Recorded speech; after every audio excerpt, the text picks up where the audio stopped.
So what if I told you that some of the best, most solid financial advice you could ever get comes from a cartoon duck?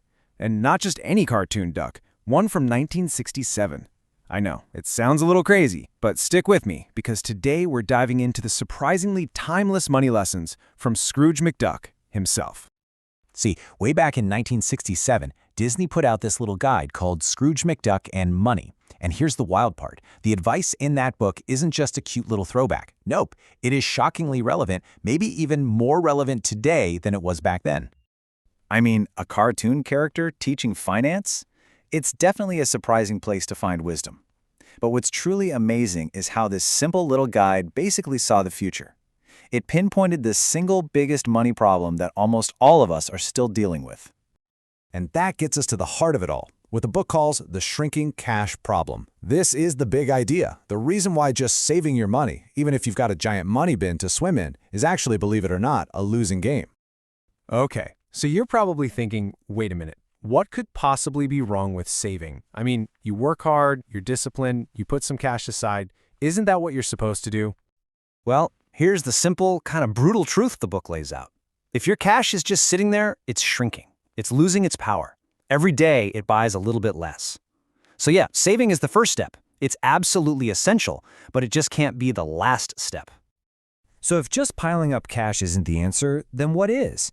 Well, Scrooge's advice is incredibly simple and powerful. You have to put your money to work. That's the key. You've got to change your mindset from just holding money to making it an active employee that's out there growing for you. The whole thing really boils down to this super simple 3-step plan. Step 1, you got to start saving. No way around it. But step 2 is the crucial part. Don't stop there, because the real magic, the real secret is step 3, putting all that money you saved to work. So how do you actually do that?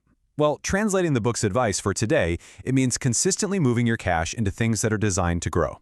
We're talking about assets that actually pay you back over time. You know, things like index funds or dividend stocks. And when you do that, you're really talking about your money's future.